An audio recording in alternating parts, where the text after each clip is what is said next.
বোঝা গেল আল্লাহর কোরআনের মাহফিলে যদি একটা ঘন্টা সময় ব্যয় করা হয়, লাভ হবে না, লস হবে না, বরং কি হবে? আরো জোরে বলেন আমার ভাইরা। সুতরাং আমি পবিত্র কোরআনুল কারীম থেকে সূরাতুল মুদ্দাসসির, পবিত্র কোরআন শরীফের 114টা সূরা, 74 নম্বর সূরা। একটু জোরে বলেন কত নম্বর সূরা? একটু মুখস্থ করায় দেই। পবিত্র কোরআন শরীফে মোট সূরা আছে যেন কয়টা? 100, অল্প কয়েকজনে বলেছেন, এবার সবাই বলেন তাহলে। পবিত্র কোরআন শরীফে 114টা সূরা। কয়টা সূরা?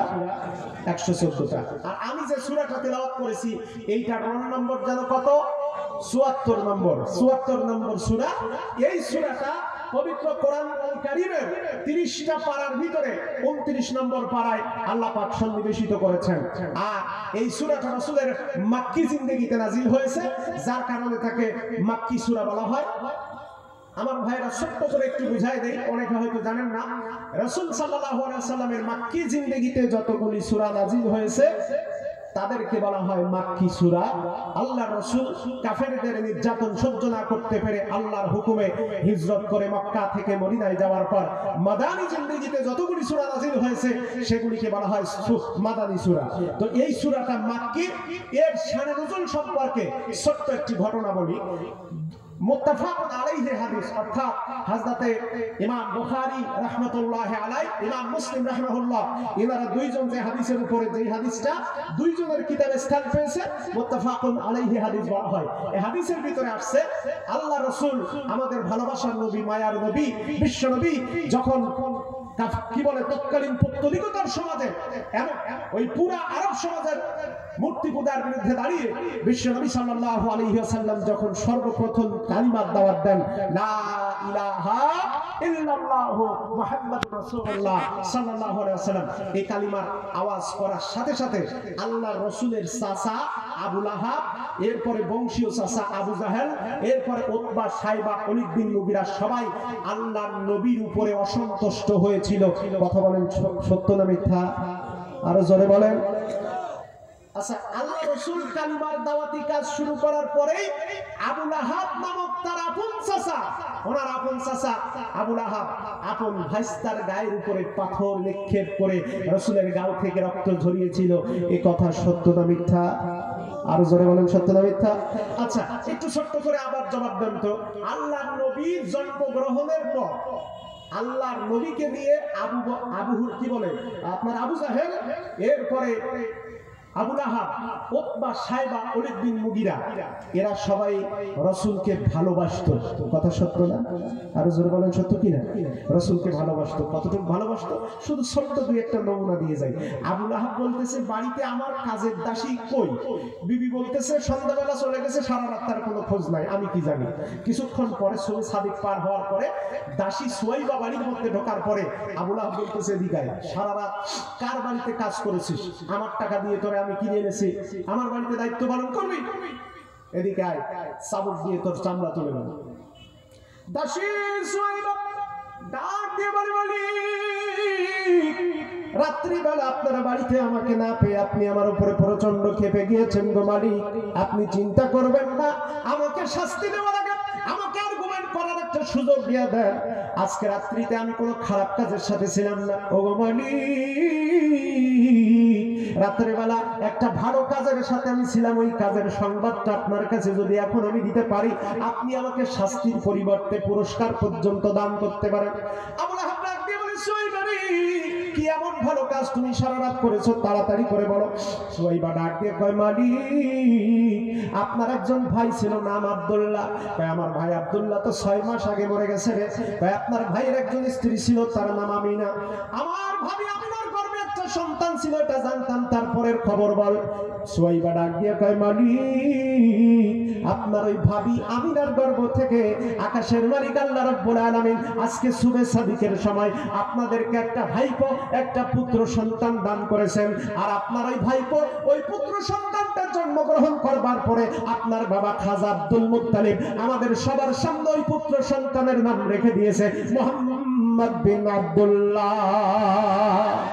এবার ডাক দিয়ে বলো, এ দাসী রে, সারা রাত তোমাকে আমার বাড়িতে খুঁজে না পেয়ে প্রচন্ড রাগ করেছিলাম, কিন্তু আমার ভাতিজা মোহাম্মদ বিন আব্দুল্লাহর জন্মের খবরটা সবার আগে আমার কাছে তুমি যেহেতু দিয়েছো, আজকে আমি তোমার অপরাধ মাফ করে দিলাম এবং দাসত্রী জীবন থেকে আজীবন তোমারে আমি মাফ করে দিলাম। জোরে বলেন সুবহানাল্লাহ। ডাক দিয়ে কয়, এইবার সোহাইবা বলতেছে, মালিক মোহাম্মদ বিন আব্দুল্লাহ আপনার ভাইপো ভাইস্তা, তার জন্মের খবর শুনেই এত খুশি আপনি কি তার চেহারার বর্ণনা শুনবেন? আল্লাহু আকবার, জোরে বলেন সুবহানাল্লাহ।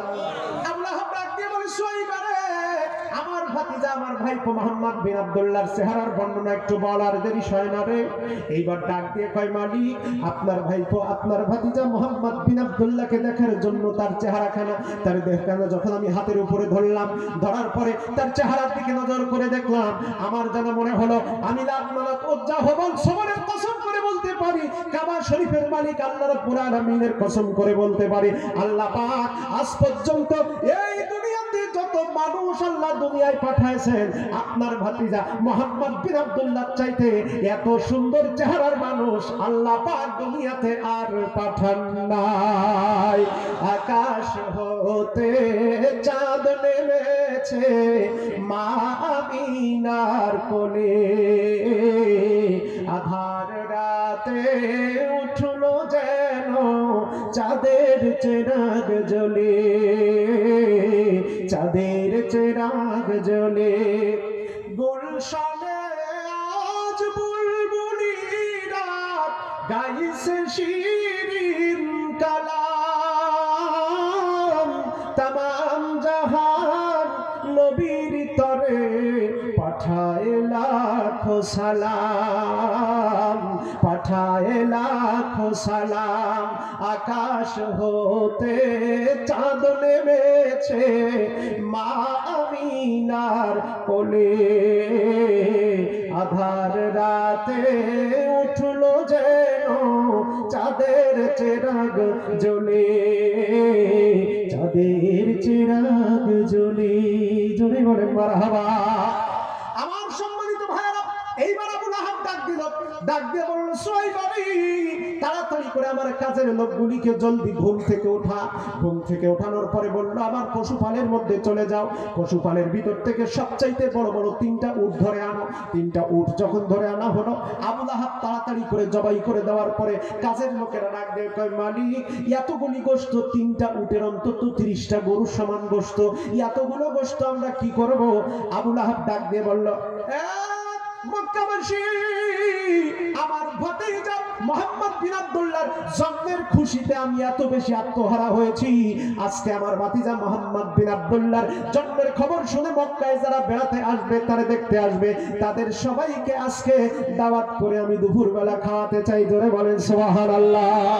এইবার একটু ঠান্ডা মাথায় জবাব দেন, আল্লাহর নবীর জন্মের পরে নবীজির জন্মে খুশি হইয়া 3খানা উট যেই বেটা জবাই করেছে, ওই আবু লাহাব রাসূলের বাবা না চাচা?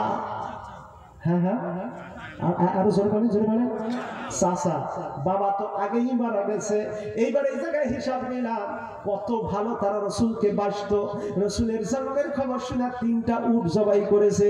এখন এই কাকদ্বীপ এলাকায়, এই গ্রামের নাম যেহেতু আমি অত ভালো করে এখনো জানি না, এই এলাকায় যদি কোনো সন্তান ভাই মারা যাওয়ার 6 মাস পরে কোনো সন্তান জন্মগ্রহণ করে, আমাদের চাচারা 3টা উট তো দূরে যাক, 3টা গরু, 3টা খাসি তো দূরে যাক, 3টা মুরগি পর্যন্ত জবাই দেবে।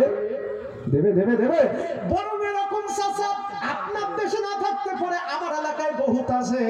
ভাই মারা যাওয়ার 6 মাস পরে যখন শুনে ওই ভাইয়ের স্ত্রীর গর্ভ থেকে আবার একটা ভাইপো জন্মগ্রহণ করেছে, উয়া বলে ডাক মেরেছে, এই চাচা গভীর রাত্রে চিন্তা করে, হায় রে, ভাই মারা গেছে 5-6 মাস আগে, ভাইয়ের আরেকটা ছেলে সন্তান হয়েছে, এ তো মাঠের জমি, ঘাটের জমি, বাড়ির জমির মালিক হয়ে দাঁড়াইলো। এইবার কৌশল কইরা উকিল বাবুরের টাকা খাওয়াইয়া জাল দলিল কইরা চাচা ভাইস্তার জমি দলিল লেখা নাই, চুরি করে ভাইগনা ভাইস্তাদের জমি ফাঁকি দিয়া লেখে। এরকম চাচা আমাদের দেশে আছে, এ দেশে মোটে নেই। হ্যাঁ হ্যাঁ হ্যাঁ, ওই মাল এদিকেও আছে। আমার ভাইয়েরা, এবার কথা বেড়ে যায়। সম্মানিত ভাইয়েরা আমার, অনেকে মনে মনে বলতে পারেন, হুজুর বিশ্বনবীজির জীবন থেকে চমৎকার একটা ঘটনা বলতে গিয়া হঠাৎ করে আবার জমি জায়গা চোরের পিছনে কেন লাগলেন? যদি এই চুরির বিধানটা রজবের মাসের 27 তারিখে আমরা সম্মানিত হাজিরিন, রজব মাসের 27 তারিখে আমরা মেরাজের রাত্রি পালন করি, কিন্তু আসলে জানি না ওই রাত্রিতে আল্লাহ রাব্বুল আলামিন ফৌজদারি দণ্ডবিধির উপরে 14টা আইন গোটা বিশ্ব কিভাবে পরিচালিত হবে এই ধরনের 14টা আইন দিয়ে সূরা বনী ইসরাঈলের ভিতরে সেগুলি আছে। আল্লাহ তার নবীকে আইন শিক্ষা দিয়েছেন, রাষ্ট্র পরিচালনা, দেশ পরিচালনা, সমাজ পরিচালনা।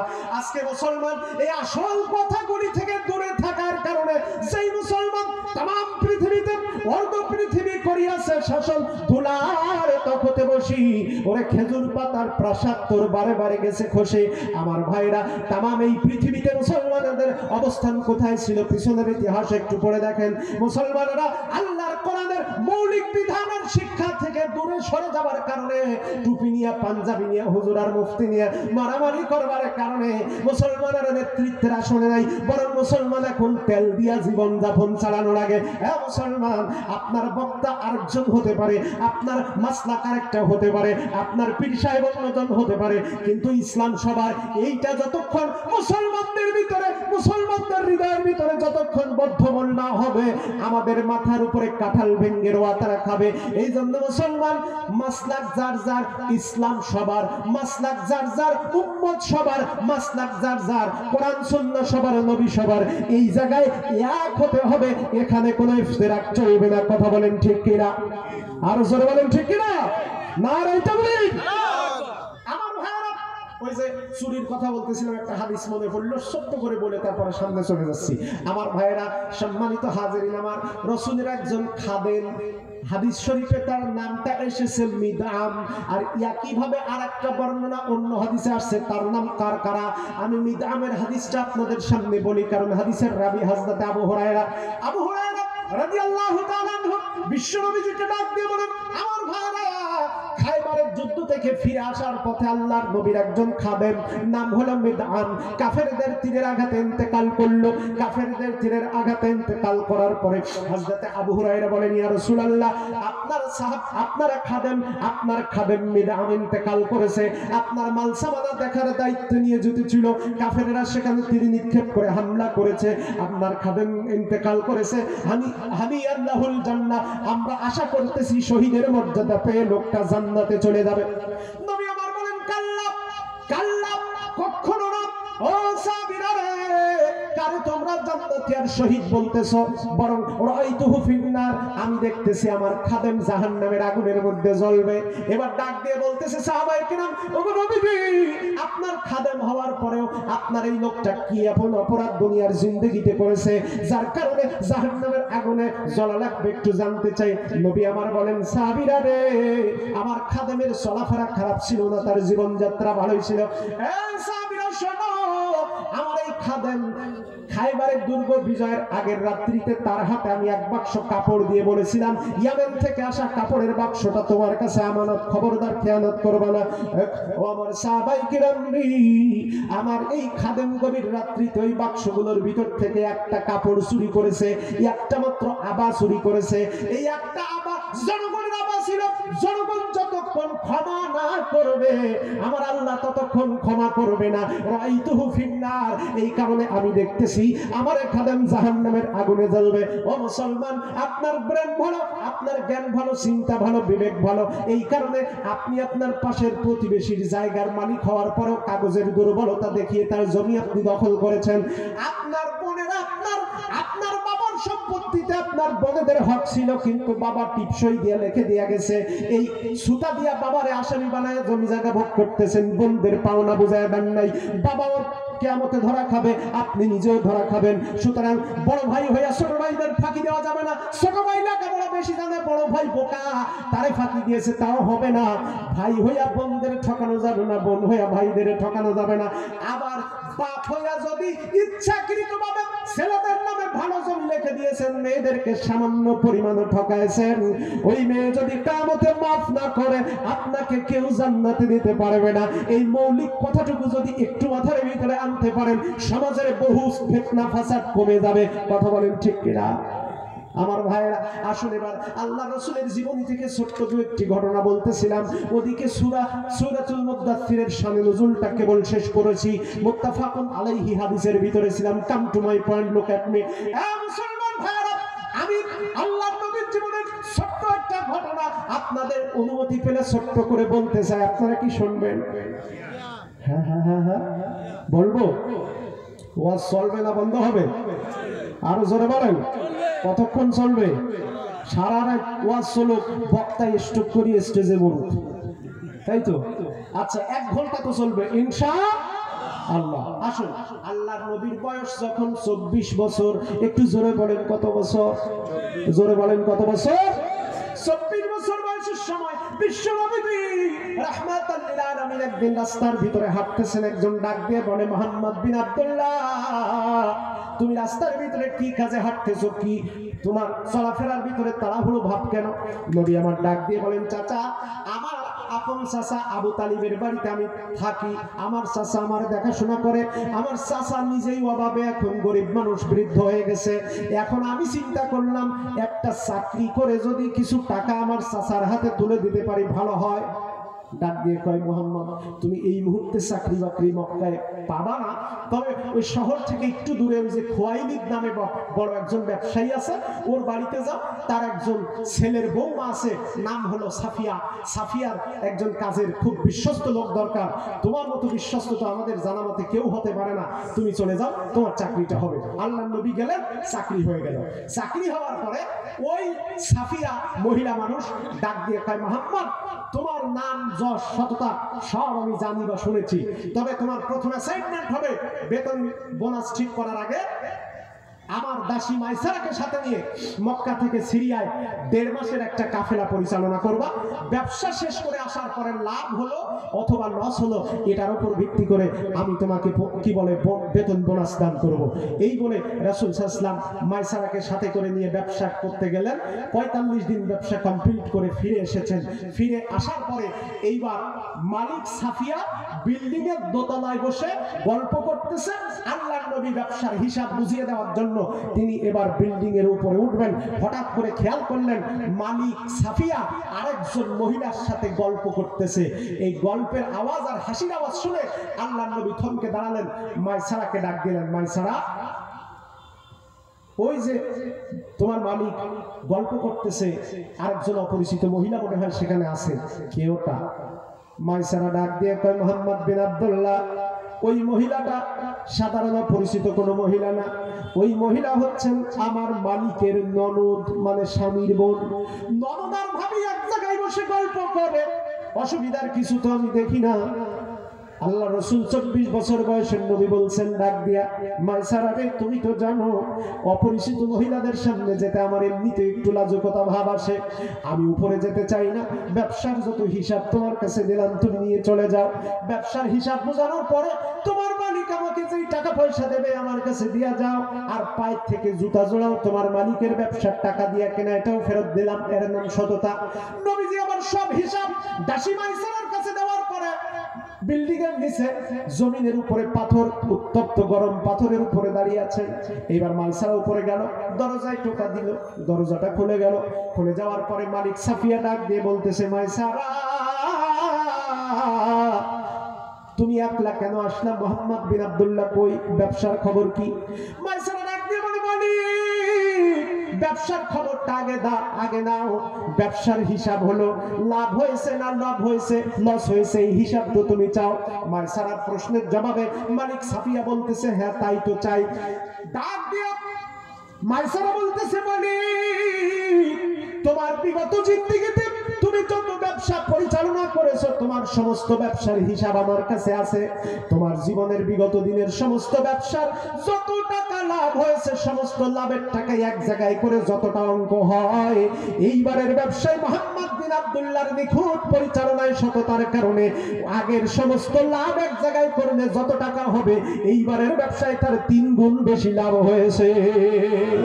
আরো জোরে বলেন না সুবহানাল্লাহ।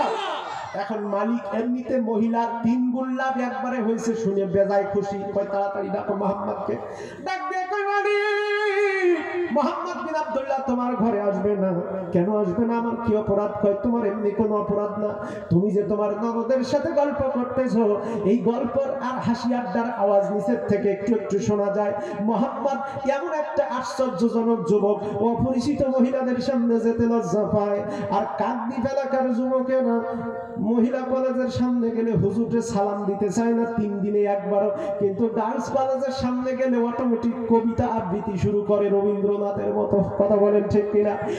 মুসলমানের দল যুবকদের ব্যাপারে কিছু ওয়াজ হবে শেষের দিকে ইনশাআল্লাহ। আমার ভাইরা ওদিকে এইবার মাইসারা বলতেছে, মালিক তুমি যে তোমার ননদের সাথে বসে গল্প করতেছো, আচ্ছা যে ননদের নাম কি বলেছি এখনো? কথা বলেন কথা বলেন। ননদের নামটা বলবো যখন শ্রদ্ধার যদি হয় চিল্লায়া সুবহানাল্লাহ বলবেন তখন। মুসলমানের দল এইবার মাইসারা বলে, বলি তুমি যে তোমার ননদের সাথে গল্প করতেছো, এইটা নিচ থেকে শোনা যায়। মোহাম্মদ অপরিচিত মহিলাদের সামনে যেতে লজ্জা পায়, এই কারণে সামনে আসতে চায় না। এইবার যে ননদ বসে রয়েছে, ওই ননদ মহিলা ডাক দিয়ে বলতেছে, মাইসারা এরকম যুবকের নাম তো কোনোদিন শুনি নাই।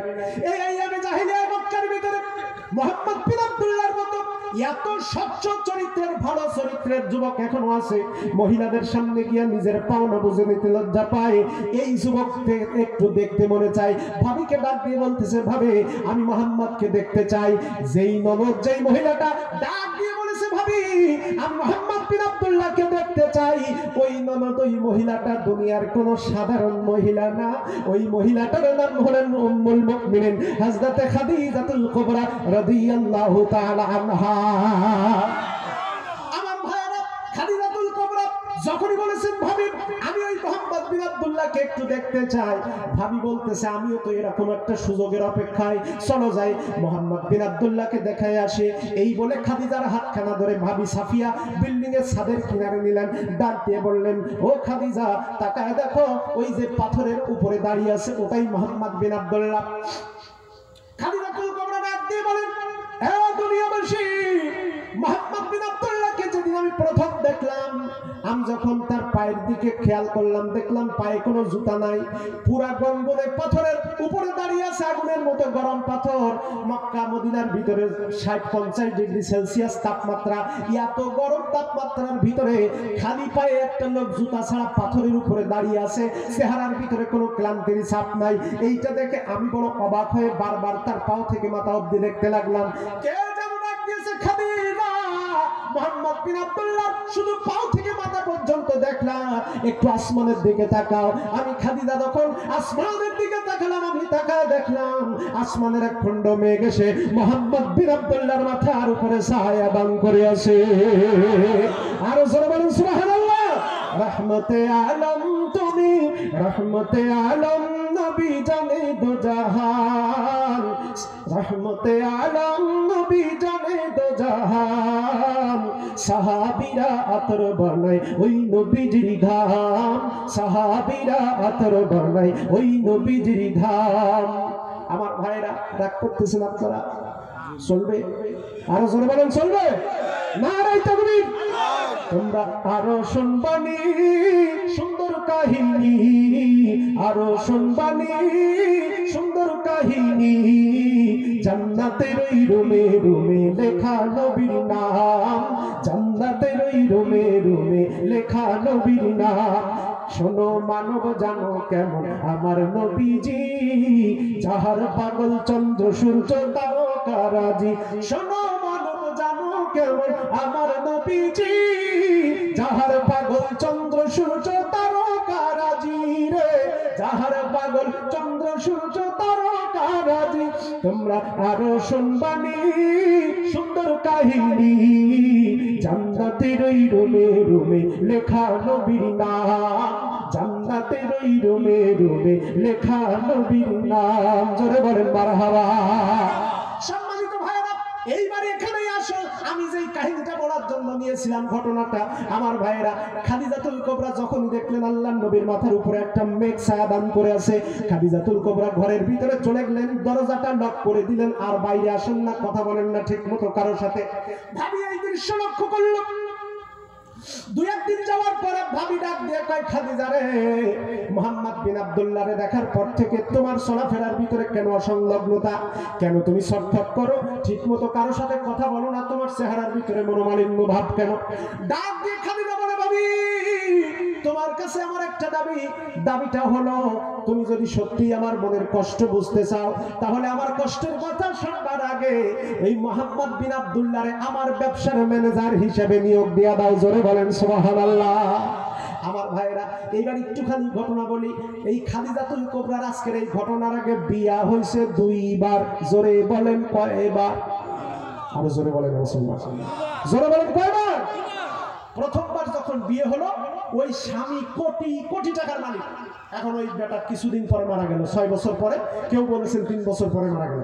মারা যাওয়ার সময় তার যত টাকা ছিল, ডাক দিয়ে কয়, খাদিজা রে, আমার তো উত্তরসূরি কেউ নাই, তো আমার কি বলে ভাই নাই, বোন নাই, বাবা নাই, মা নাই, তো তুমি এই সম্পদ তোমার দায়িত্বে রাখো, ভালো কাজে খরচ করবা।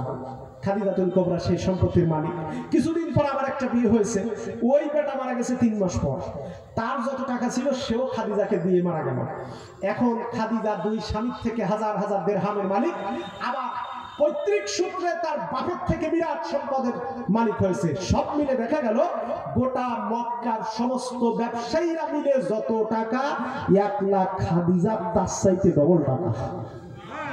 আরো জোরে বলেন। সিরাত ইবনে হিশামে একটুখানি ঘটনার একটা কি বলে একটু সামান্য নির্দেশনা, তারা পয়েন্ট একটু লিখেছে যে খাদিজার এই টাকা পয়সা, এমনিতে খাদিজা একজন বিদেশী মানুষ, মানে ভালো পবিত্র মানুষ, আবার তার সম্পত্তি অনেক বেশি, আর আগে যেহেতু 2 বার বিয়ে হয়ে গেছে, এখন একটু নরমাল পাত্র তো সুযোগ পাইতেই পারে, এই চিন্তা করে আবু জাহেল নিজে বিয়ের প্রস্তাব দিয়ে খাদিজার কাছে ঘটক পাঠাইছে।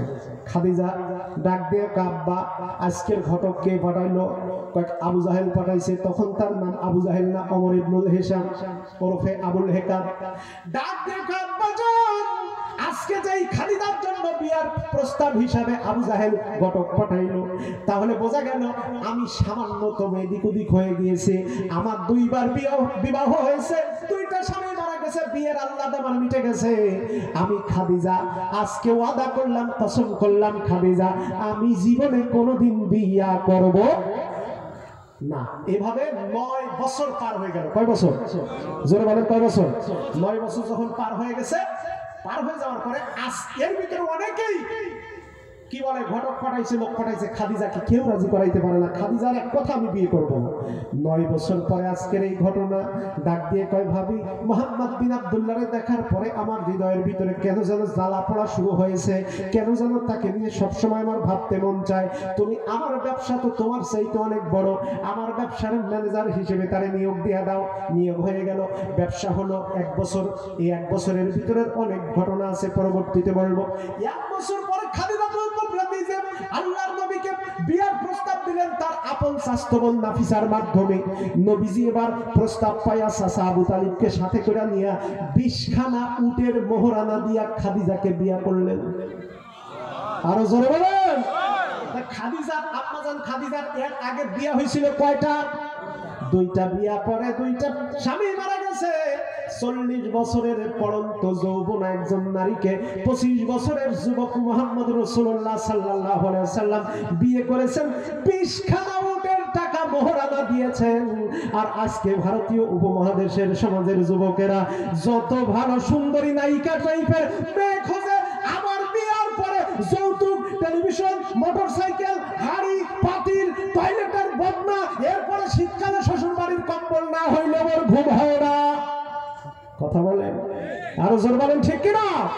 আমার ভাইয়েরা, এ কথাও সম্ভবত সময় পেলে একটু বলার চেষ্টা করব, আসল কথাটা না বললে বুঝতে পারবেন না। নবীজি যখন খাদিজাকে বিয়ে করলেন, বিয়ের পরে এবার একটা সমস্যা হলো, গ্রামের কিছু মুরব্বী থাকে, লোকজন পথে দেখলে খোঁচা মারে, খোঁচা না মারলে পেটের ভাত হজম হয় না, এরকম কিছু মুরব্বী থাকে না ভাই, থাকে কিনা? তো এই ধরনের এক মুরব্বী দৌড় দিয়া গিয়া দারুন্না দয়ে গিয়ে বলতেছে, কোরাইশ নেতারা, কি হয়েছে? তোমরা তো ভাইপো মুহাম্মাদের কাছে 1-0 গোলে হারিয়ে গেছো। আমরা 1-0 গোলে কি করে হারলাম?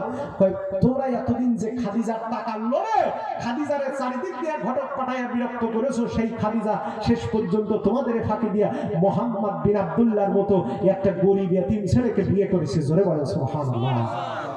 এবার ওরা বলতেছে ও তাই তো খাদিজা ঠকে গেছে, টান একটা দিয়ে বলতেছে খাদিজা ঠকে গেছে। এখন যেই বলেছে খাদিজা ঠকে গেছে, কেন ঠকে গেছে? আমাদের মতো বড় বড় পাত্র রেখে মুহাম্মদের মতো একটা চ্যাংড়ারে বিয়ে করছে, খাদিজার জীবন শেষ, যার নিজেরই টাকা পয়সা নেই, সমাজে কোনো ভালো অবস্থান নাই। এইটা বলার পরে এ কথা নবীজির কানে গেছে। 25 বছর বয়সের তরুণ নবীজি বাড়ি থেকে এমন খারাপ, খাদিজাতুল কুবরা ডাক দেন, স্বামী মনটা আপনার খারাপ কেন জানতে চাই আমি। ডাক দিয়া নবীজি বলেন, খাদিজা একটু সত্য করে বলো, তুমি আমাকে বিয়া করে তোমার জীবন কি ধ্বংস হয়েছে নাকি? কয় এই কথা কে বলেছে? ওই যে মক্কার নেতারা বলতেছে তুমি আমারে বিয়ে করে জীবনটা নাকি ধ্বংস হয়ে গেছে। আম্মাজান খাদিজা বুদ্ধিমতী জ্ঞানী মহিলা ছিলেন, ডাক দিয়ে বলতেছেন, স্বামীকে ডাক দিয়ে বলেন আপনার কোনো কাজ করার দরকার নেই, আপাতত বসেন, আমি বিষয়টা দেখতেছি।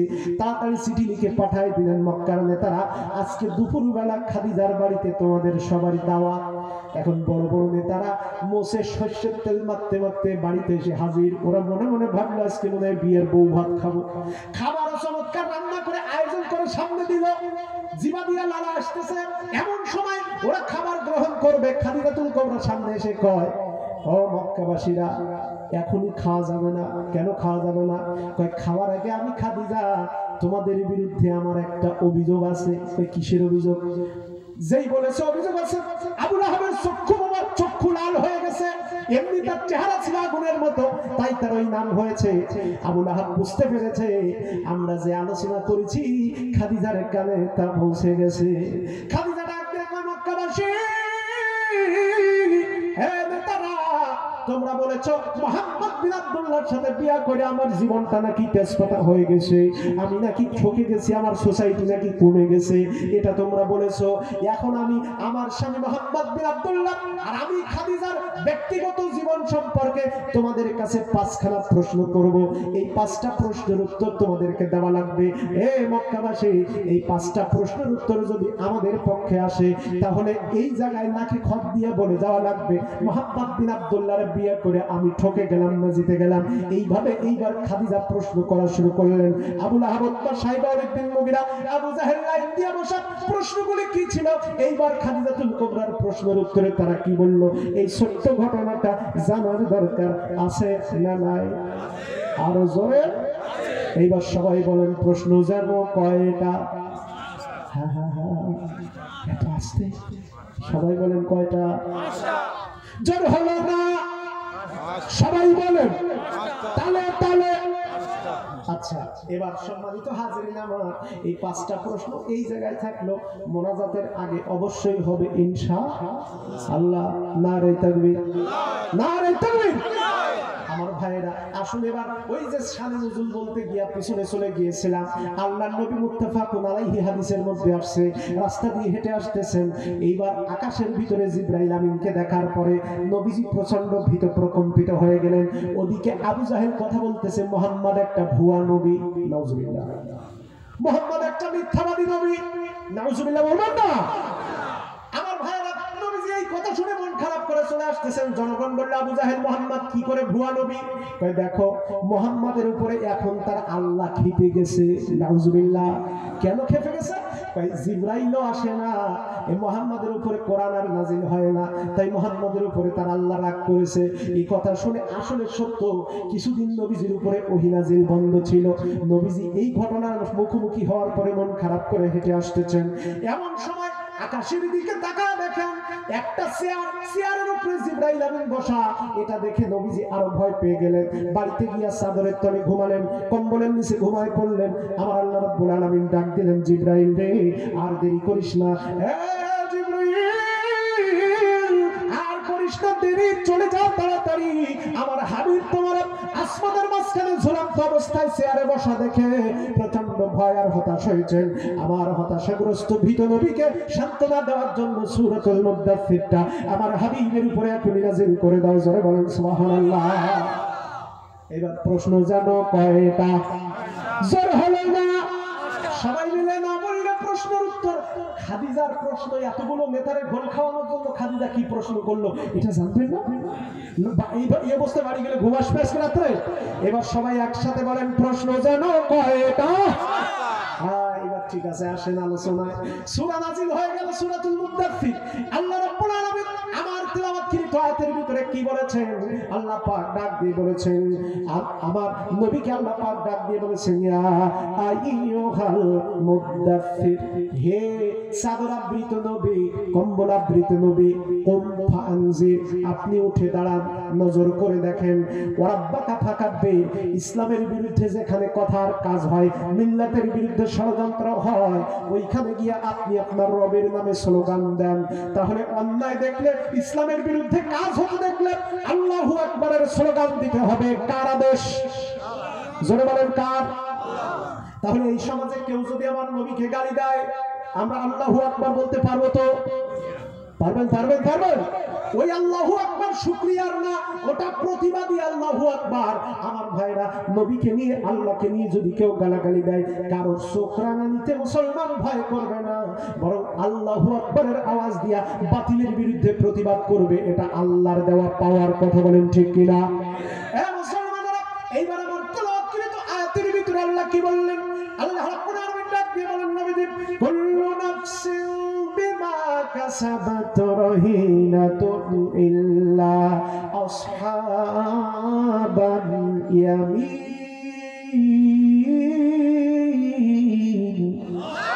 আর জোরে বলেন আল্লাহু আকবার। আল্লাহ পাক ডাক দিলেন, নবীজি, এখান থেকে শিক্ষা আছে। কুল্লু নাফসিন বিমা কাসাবাত রহিনা ওমান আরাদা আন যিকরি ফাইন্না লাহু মাঈশাতান দানকা।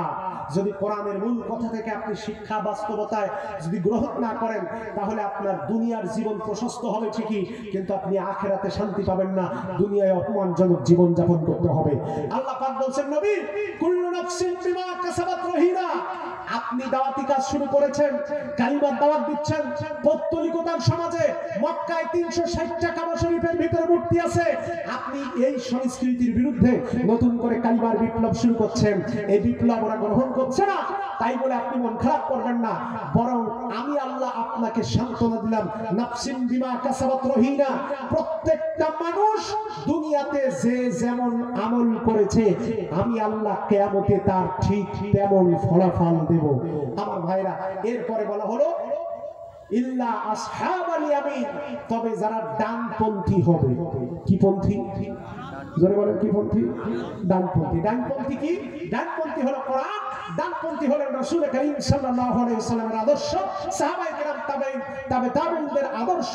এই আদর্শের উপরে আল্লাহ হাক্কানি আলেম, আল্লাহর ওলিরা এই আদর্শের উপরে কোরআন সুন্নাহর সাথে মিলিয়ে যারা জীবন যাপন করতে পারবে, তারাই হলো ডানপন্থী। ইল্লা আসহাবাল ইয়ামিন। আল্লাহ বলছেন, নবীজি, আপনার দাওয়াত আবু জাহেল বা সাহেবারা গ্রহণ করতেছে না, অসুবিধা নাই, ওদের জন্য আমি পানিশমেন্ট রেখেছি।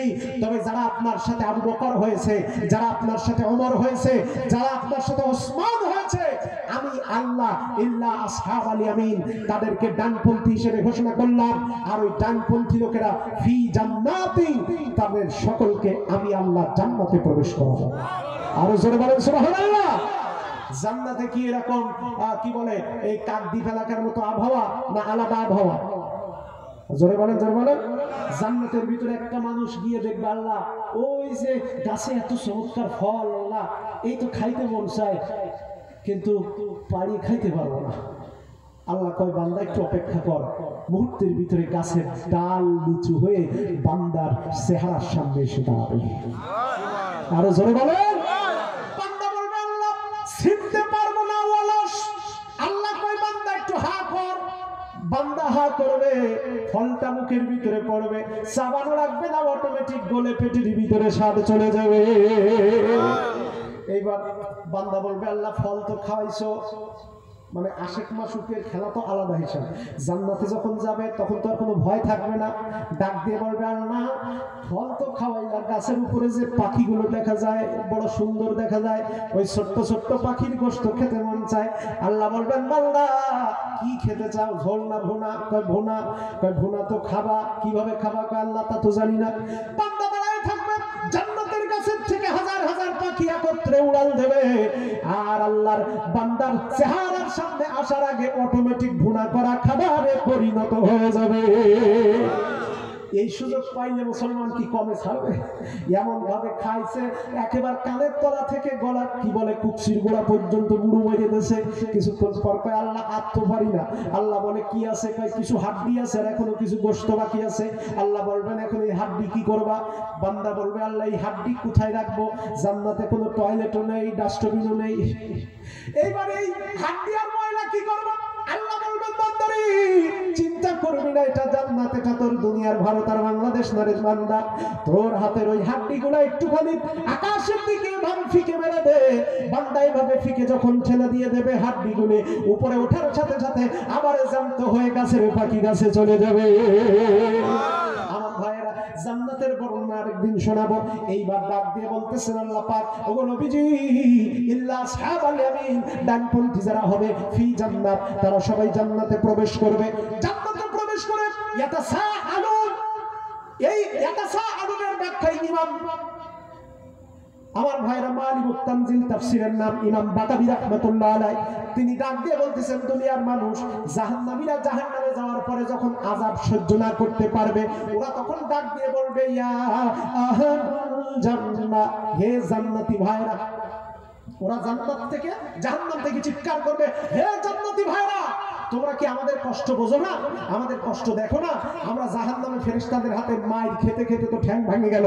তখন জান্নাতীরা বলবে আল্লাহ ওই যে জাহান্নামীরা চিৎকার দিয়ে ইয়া আহলুল জান্নাহ বলে চিৎকার মারে, ওদেরকে তো মনে হয় চিনি, এই লোকগুলি কারা জাহান্নামে গেছে তাদের একটুখানি দেখতে চাই।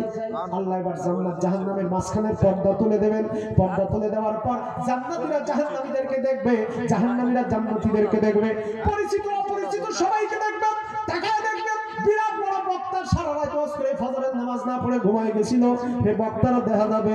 এরপরে দেখবে এলাকার পঞ্চায়েত, এলাকার মেম্বার, চেয়ারম্যান, চেয়ারম্যান, এমএলএ, তারপরে বিধায়ক, সব এই পরিচিত কত লোক ভালো ভালো মানুষ মনে করতাম সব জাহান্নামের ভিতরে ঢুকে গেছে। এই অবস্থা দেখে জান্নাতি ব্যক্তিরা প্রশ্ন করবে মা সালাকাকুম ফি সাকার। প্রশ্ন বড় ইন্ট্রোগেটিভ সেন্টেন্স, কেন তোমরা জাহান্নামে আসছো? তোমাদের কারণগুলি কি? যখনই বলবে জাহান্নামে তোমরা কেন আসছো? আমরা একসাথে দুনিয়াতে কাবদিক এলাকায় চলাফেরা করেছি, নামখানা লক্ষ্মীপুর এলাকায় চলাফেরা করেছি, আজকে আমরা জান্নাতি, তোমরা কেন জাহান্নামী? ওরা তখন বলবে জাহান্নামে আসার আমাদের চারটা কারণ। এক নাম্বার কারণ হলো ক্বালু লাম নাকু মিনাল মুসাল্লিন।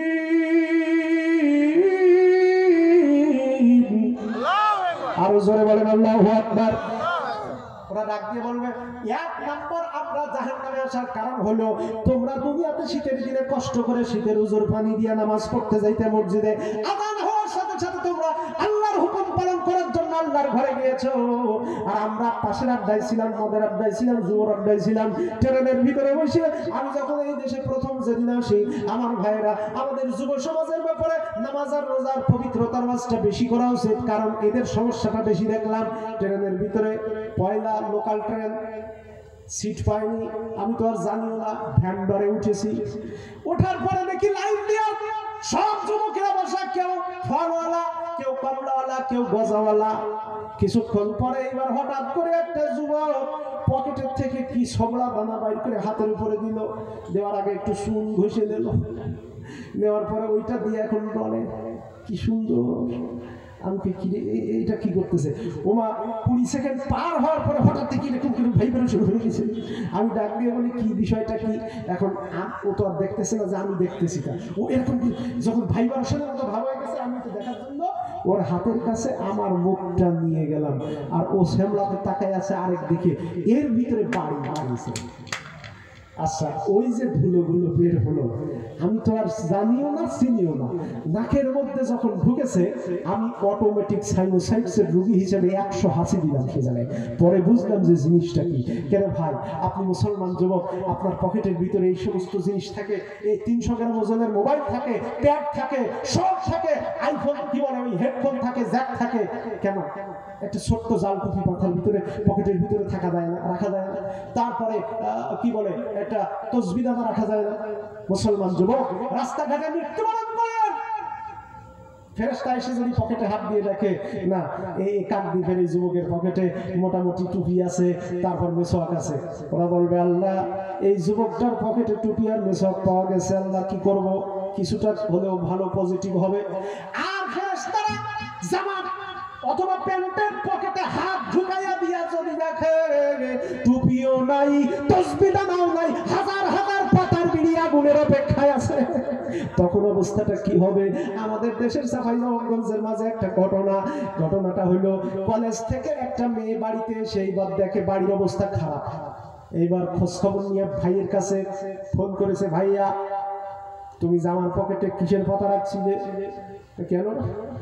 ভাবি ধনিয়া পাতা মনে করিয়ে তরকারির মধ্যে দিছে, আর সেই তরকারি খাওয়ার পরে মা আমার বলতেছে সে নাকি শ্রীলঙ্কার রানী, আব্বা বলতেছে আমি প্লেন চালাচ্ছি, আর তোমার বউ বলতেছে আমি এই সারা পৃথিবীর রানী। বলতেছে সর্বনাশ, ওটা তো ধনিয়া পাতা না, ওটা গাজার পাতা। যন্ত্রণার আর শেষ নাই মুসলমান। আগে আসল জায়গায় আসি। ওদিকে প্রশ্ন জানো কয়টা? আরো জোরে। ওরা যখন বলবে লাম্না তুমিনাল মুসাল্লিন, দুনিয়াতে নামাজ পড়ি নাই, আমার ভাইরা, তাহলে নামাজ ছাড়া কোন মুসলমান জান্নাতে যেতে পারে?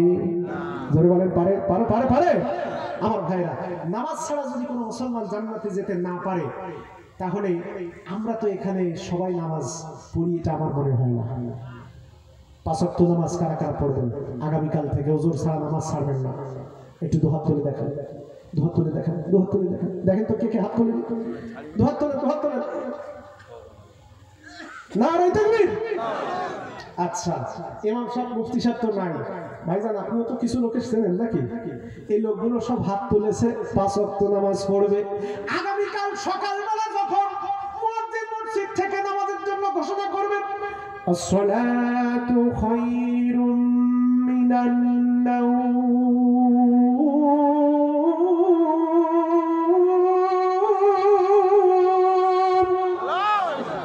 আসসালাতু খায়রুম মিনান নাওম।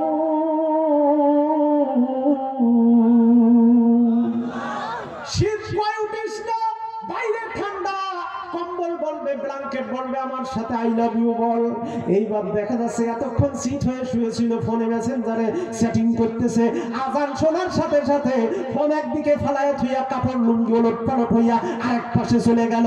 বলেন তো দেখি, এই গ্রামের ভিতরে যদি 100 অ্যান্ড্রয়েড ফোন থাকে, 100 যুবক যুবতীর হাতে যদি অ্যান্ড্রয়েড ফোন থাকে, তো রাত 3টা 4টার সময়ও দেখা যায় 100 জনের মধ্যে 90 জন এখনো লাইনে। কথা বলে না, কথা বলে না, কথা বলে না। তো যে যুবক দিনে 5 ওয়াক্ত নামাজের 1 ওয়াক্ত পড়ে না, যে যুবতী ঠিক মতো পর্দাই করে না, রাত 3টার সময় 4টার সময় সে লাইনে কি করতেছে? ও কি তাহাজ্জুদ পড়বে? আমার ভাইয়েরা, এই মোবাইল আসার পরে কত সর্বনাশটা আমাদের হয়েছে। পরবর্তীতে সময় যেহেতু মোটামুটি পরপর করে এগিয়ে গিয়েছে, সামনে গিয়ে চেষ্টা করব ফিনিশিং দেওয়ার। এক কথা নামাজের ব্যাপারে সলিড নিট এন্ড ক্লিয়ার কথা, লাউড এন্ড ক্লিয়ার। নামাজ যে ব্যক্তি পড়বে না, দান দক্ষিণা যত আমল করেন, যার ভক্ত হন না কেন, ওএসডি হবে, একটাও কবুল হবে না। নামাজ যে ব্যক্তি পড়বে না, জান্নাতে সে ব্যক্তি যেতে পারবে না। রাসূল বলেছেন বাইনাল আবদি ওয়া বাইনাল কুফরি তারকুস সালাহ। একজন মুসলিম আর একজন মুসলমানের ভিতরে পার্থক্য তৈরি করে, তার নাম হলো নামাজ। সুবহানাল্লাহ বলবেন না?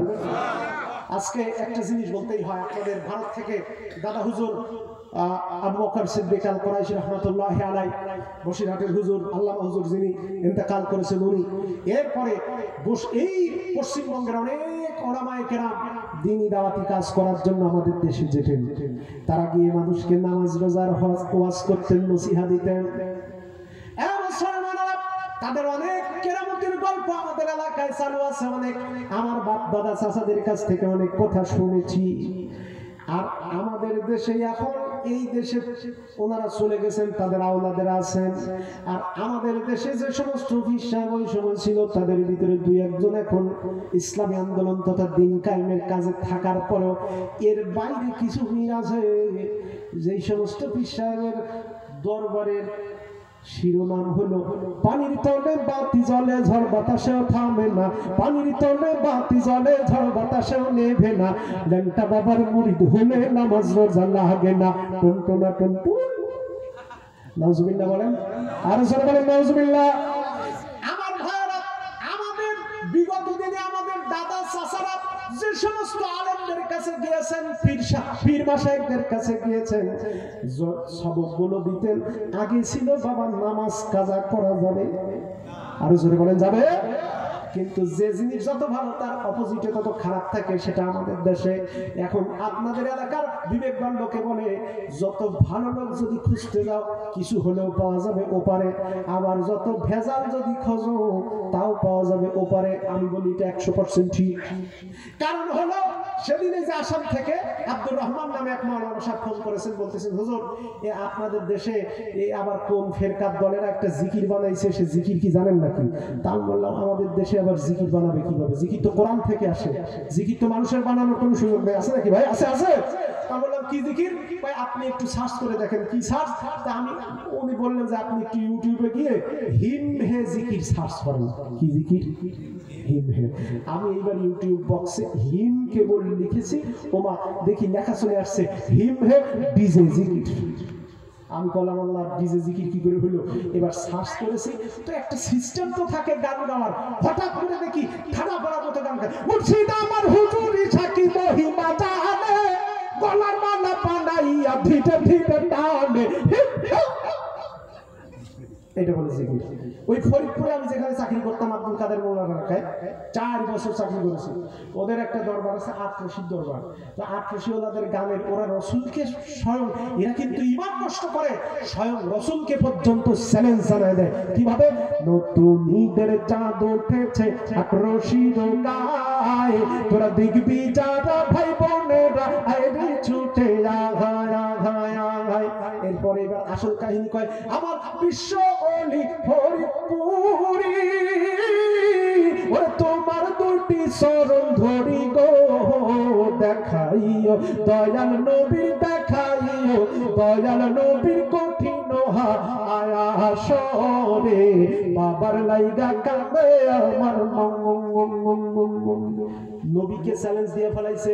এরপরে কয় মং মং মং, যখন মং মং মং করে ডানে আর বামে ওদের কিছু সাকরেজ বসে থাকে, ওরা তখন জিকির করে কয় নাউজুবিল্লাহ নাউজুবিল্লাহ নাউজুবিল্লাহ। আরে আমরাও তো নিঃশ্বাসের সাথে ছেড়েছি, গ্রহণ করেছি, জিকির করেছি না? করেছি কিনা? সে জিকির হলো কালিমা দিয়া। আর এটার কোন দলিল ইসলামে আছে? কোনো ভাবে আছে? আমার ভাইরা, নামাজের কথা বলতে গিয়ে হঠাৎ করে এই লাইনের দিকে একটুখানি চলে আসলাম। এরা মুসলমানরা বলেন প্রশ্ন জানো কয়টা? আরো জোরে জোরে হলো না, সবাই মিলে জোরে বলেন কয়টা? এই 5টা প্রশ্নের আগে বাকি আলোচনাটা অত্যন্ত সংক্ষিপ্তভাবে শেষ করে দিতে চাই। সম্মানিত ভাইয়েরা, প্রিয় বন্ধুগণ আমার, এইবার আল্লাহ পাক বলছেন দেখো জাহান্নামে যাওয়ার ওদের 4টা কারণের 1 নাম্বার কারণ হলো লামনাকু মিনাল মুসাল্লিন, কোরআন নামাজ পড়তো না, মুসল্লি ছিল না, 5 ওয়াক্ত নামাজ পড়তো না। আমরা এখানে যারা উপস্থিত আছি পুরুষ মহিলা মা বোনদেরকে অনুরোধ করব, মায়েরা আপনার জীবনে রাসূলুল্লাহ সাল্লাল্লাহু আলাইহি ওয়াসাল্লাম সবচাইতে বেশি সুসংবাদ আপনাদেরকে দিয়েছেন। ওই সুসংবাদ হলো মুসনাদে আহমদের হাদিসের মধ্যে আছে, কোন মুসলমান মহিলা যদি 4টা কাজ তার জীবনে বাস্তবায়ন করতে পারে, নাম্বার 1 ফরজ নামাজ, নাম্বার 2 ফরজ রোজা, নাম্বার 3 ফরজ পর্দা, নাম্বার 4 তার স্বামীর আনুগত্য, এই 4টা কাজ যদি কোন মুসলমান তার ব্যক্তিগত জিন্দেগিতে বাস্তবে আমল করে দেখাতে পারে, আল্লাহর নবী বলেছেন কিয়ামতের দিন যখন কঠিন মুসিবত হবে, ওই মুসিবতের সময় আল্লাহর বেহেশতের 8খানা দরজার যে কোনো একখানা দরজা দিয়া ওই মহিলা আল্লাহর জান্নাতে প্রবেশ করার অধিকার পাবে। জোরে বলেন সুবহানাল্লাহ। সম্মানিত ভাইরা আমার, আচ্ছা কর্তৃপক্ষের একজনকে একটু মঞ্চ আহ্বান করছি, আমি আসলে কয়টা পর্যন্ত চালাবো? জিকির লা ইলাহা লা ইলাহা, ও বাতাসময় তুমি নিয়ে যাও না যেথায় শুয়ে আছে নূরে মদিনা, ও বাতাসময় তুমি নিয়ে যাও না যেথায় শুয়ে আছে নূরে মদিনা, যে ফুলের সুবাসে মন টেকে না, যে ফুলের সুবাসে মন টেকে না, ও বাতাসময় তুমি নিয়ে যাও না যেথায় শুয়ে আছে নূরে মদিনা। লা ইলাহা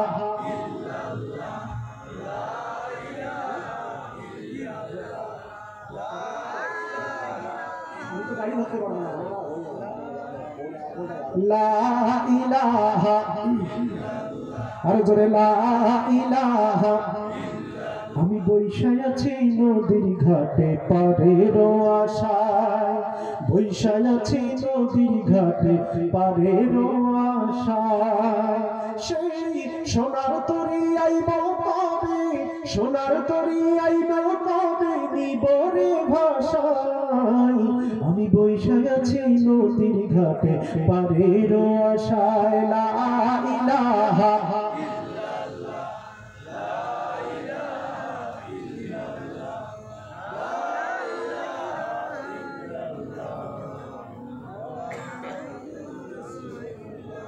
মুহাম্মাদুর রাসূলুল্লাহ সাল্লাল্লাহু নারে তাকবীর, নারে তাকবীর।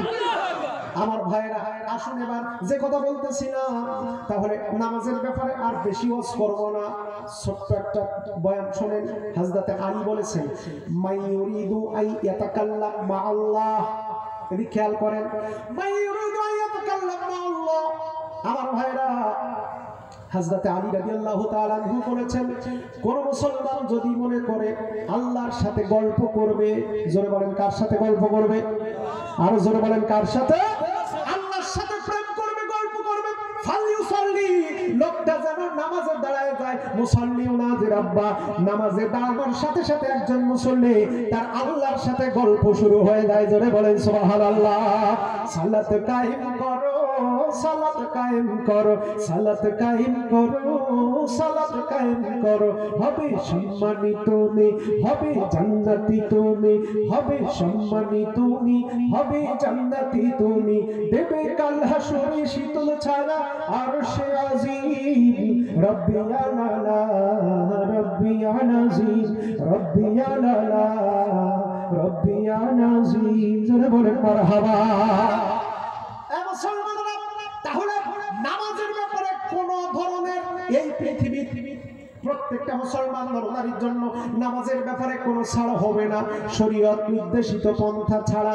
সুতরাং মসজিদে যখনই আজান হবে, আজান হওয়ার সাথে সাথে কিছু যুবক মসজিদের পাশে বসে থাকে, আজান হওয়ার আগ পর্যন্ত ফেসবুক চালায়, চ্যাটিং করে, গল্প করে।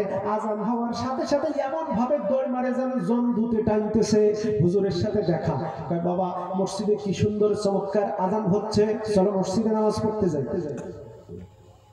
কয় ইমাম সাহেব নামাজ তো পড়া লাগবে, আপনি যান, আমার একটু অসুবিধা আছে। কয় কি সমস্যা? কয় হুজুর অসুবিধা আছে। কয় তোর বেটা লোক, তোর কি অসুবিধা, বলতে সমস্যা কি? কয় হুজুর বেটা লোক ঠিক আছে, তাতে সমস্যা নেই। হুজুর আমার কাপড় ভালো না। কি ভালো না? কাপড় ভালো না। হুজুর তাকায় দেখে একেবারে রানের গোস্তর সাথে কামলায় ধরে আছে স্টিচ জিন্সের প্যান্ট, এত টাইট চক চক চক চক করে। দূর থেকে হেঁটে আসলে দেখা যায় যেন দুইটা সুপারি গাছ দাঁড়ায় রয়েছে। ও বলতেছে আমার কাপড় ভালো না। হুজুর বলতেছি এত দামি প্যান্ট তারপর কাপড় ভালো না। বলতেছে হুজুর তা না, বিষয় হলো এই যে পরিমাণের সিস্টেমের কাপড়, এই জিন্সের প্যান্ট পরার পরে এর একটা কেরামতি আছে হুজুর। দাঁড়ায় থাকলে আমরা আর বসতে পারি না, আর বসা থাকলে আমরা আর দাঁড়াতে পারি না। যখনই পেশাব লেগেছে পশুর মতো ভাবে ছেড়ে দিয়েছি। সুতরাং পোশাক তো অপবিত্র হুজুর, তো পোশাক যখন অপবিত্র তখন তো নামাজ পড়লে সব হবে না, গোনা হবে। নামাজ পড়ে না ঠিকই, কিন্তু ফতোয়া যাবে। আমার ভাইরা, সুতরাং আমার যুবকদেরকে অসাবুল্লাহ শাফি ইবাদাতুল্লাহ কিয়ামতের দিন আরশে আজিমের নিচে 7 শ্রেণীর লোক ছায়া পাবে। তার অন্যতম 1 নম্বর ইমাম আদিলুন, ন্যায় বিচারক, বাদশা, প্রধানমন্ত্রী। আর 2 নম্বরে যুবকেরা, ওই যুবক যে তার যৌবনের মূল স্রোতের সময় আল্লাহকে ভয় করেছে, যৌবনকে আল্লাহর পথে বিলিয়ে দিয়েছে। সুতরাং আমাদেরকেও আল্লাহর জন্য কাজ করতে হবে। আল্লাহ যেন তৌফিক দান করেন। জোরে বলেন আমিন, আরো জোরে বলেন আমিন। তাহলে আজকে থেকে আজান শোনার পরে সকলে মসজিদের দিকে যাবো তো ইনশাআল্লাহ। আল্লাহু আকবার, আল্লাহু আকবার। তাহলে হবে না আজান, জোরে বলতে হবে আল্লাহু আকবার। আগের মুরব্বি হুজুরের সময় যখন কি বলে আল্লাহু আকবার জোরে বলেছেন, তা আমার সময় বলতে পারবেন না, আমি তো ইয়ং যুবক, তা আমার তো অধিকার আরো বেশি। আল্লাহু আকবার, আল্লাহু আকবার, আল্লাহু আকবার,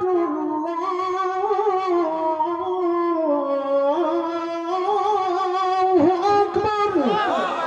আশহাদু আল্লা ইলাহা ইল্লা ইল্লাল্লাহ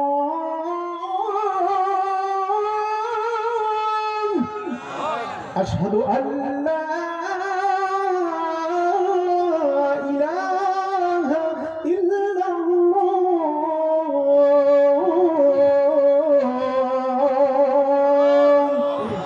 আশহাদু আন্না মুহাম্মাদুর রাসূলুল্লাহ।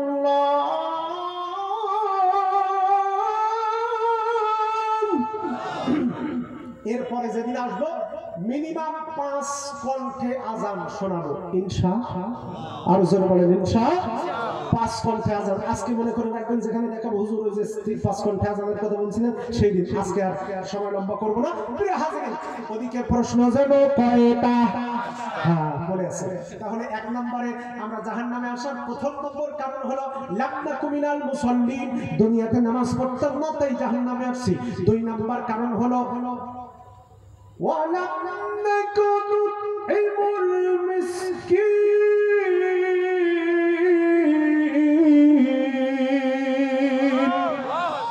2 নম্বর কারণ হলো, আচ্ছা এই কোরআন তেলাওয়াত করতেছি মাঝে মধ্যে আপনাদের, আমি তো আসলে ওই অর্থের কোনো কারি না। রাগ করতেছেন আপনারা? রাগ করতেছেন নাকি? জোরে বলেন আলহামদুলিল্লাহ। কোরআনের তেলাওয়াতের একটা মোহ আলাদা, মহব্বত আলাদা। কোরআন এমন একটা জিনিস, দুনিয়াতে একটা গান মোহাম্মদ রফি যেমন করে গাইছে, ওই সুরের বাইরে যত বড় শিল্পী হোক নতুন সুর আবিষ্কার করলে জনগণ তারে জুটে মারবে। কথা বলেন ঠিক কিনা? আবার অন্য শিল্পী একটা গান যে সুরে গাইছে ওই সুরে মোহাম্মদ রফিও যদি না গায় তারপরে মানুষ শুনতে চাইবে না। গান একটা, সুর একটা, কিন্তু পৃথিবীতে একমাত্র আল্লাহর কোরআন আর এই আযান। এই আযানের যার কণ্ঠে যে সুর সেই সুরেই মধু। আলহামদুলিল্লাহ বলেন। আবার কোরআনের তেলাওয়াত আপনি আপনার কণ্ঠ নেই, তারপর আপনি যদি সহি করে পড়তে পারেন তার ভিতরে একটা মধু আছে।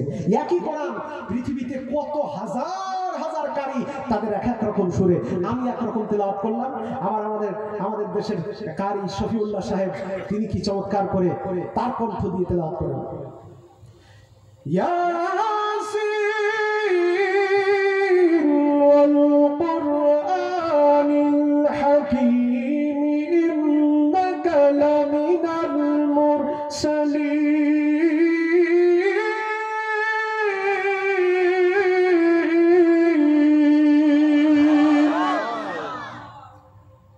এটা হলো কারি শফিউল্লাহ সিস্টেমের তেলাওয়াত।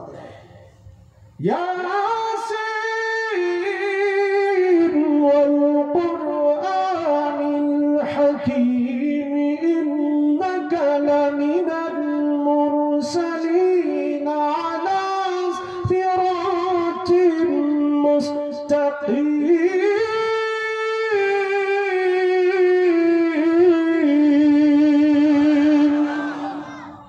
কারি আব্দুল বাসেত যার কোরআন তেলাওয়াত শুনে শুধুমাত্র ইউরোপিয়ান স্টেটের ভিতরে অসংখ্য মানুষ যার কোরআন তেলাওয়াতের কারণে ইসলাম গ্রহণ করেছিল, তার ভিতরে 13 জন নায়ক আর নায়িকা, পরিচিত বড় বড় নায়ক নায়িকা, তাদের ছবি জঙ্গ বাদ দিয়ে শুধুমাত্র তার কণ্ঠের কোরআন তেলাওয়াত শুনে আল্লাহর কোরআনের পথে চলে এসেছে। জোরে বলেন সুবহানাল্লাহ।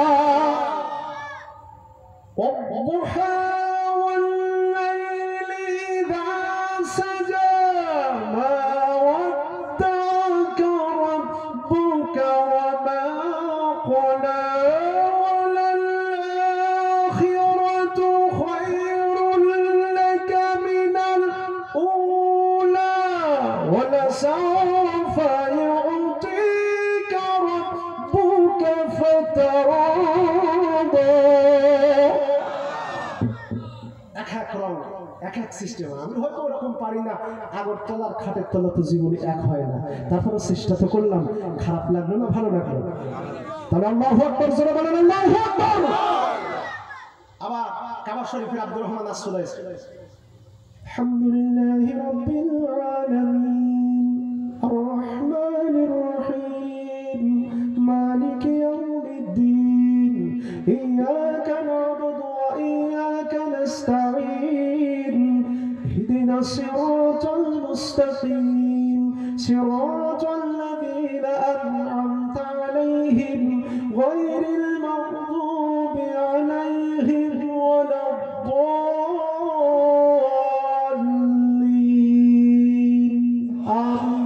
আমার ভাইয়েরা সুতরাং আল কোরআনের এই বৈচিত্র্য লক্ষ্য করার পরেও ও যুবক ভাইরা, আমার মুরব্বী বাবাজিরা, আমার মায়েরা বোনেরা, এখনো পর্যন্ত যদি আপনার ইসলামের প্রতি ঈমান যদি মজবুত না হয়, আল্লাহর প্রতি যদি আপনি ফিরে না আসেন, দুর্ভাগ্য আপনার আমাদের না। আসুন, 2 নাম্বার জাহান্নামে যাওয়ার কারণ হলো ওয়ালাম নাকুম তু'ইমুল মিসকিন। তারা বলেছে আমরা অসহায়দেরকে খেতে দিতাম না। অসহায় যারা বাড়ির পাশে বৃদ্ধ মানুষ, হতে পারে চাচতো চাচা, হতে পারে দুঃসম্পর্কের দাদা নানা, হতে পারে আপনার আপন বাপ মা। আছে না মানুষের অনেক সন্তান বিয়ে শাদীর পরে আর বাপ মাকে চেনে? আছে না এরকম? আপনাদের এলাকায় সব আল্লাহ আছে আছে আছে আছে আছে আমার ভাইয়েরা।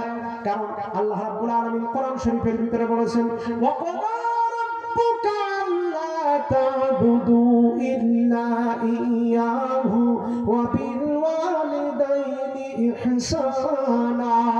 আল্লাহ পাক ডাক দিয়ে বলেন, বান্দা তোমার আল্লাহর পক্ষ থেকে একটা ফয়সালা কমপ্লিট হয়েছে। তুমি দুনিয়ার যত স্বার্থ নষ্ট হোক আর থাক আর যা, মহান আল্লাহর পরে, নবীর পরে তুমি তোমার বাপ আর মায়ের আনুগত্য করবা, তাদের সাথে ইহসানের ব্যবহার করবা, আচার আচরণ করবা।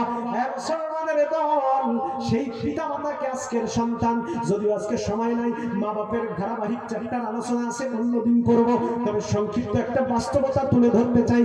মুসলমান, এই মুরব্বীদের ভিতর থেকে এখানে অনেকে বসে আছে, ওই 74-এর মন্বন্তরের সময়, 80 সালের দুর্ভিক্ষের সময় ঠিক মতো খাবার জুটতো না, চাউল পাওয়া যেত না, ঢ্যাপের ভাত খেয়ে ছেলেদের মুখে তাদেরকে খাবার খাওয়ায় তাদেরকে জীবন বাঁচিয়েছে।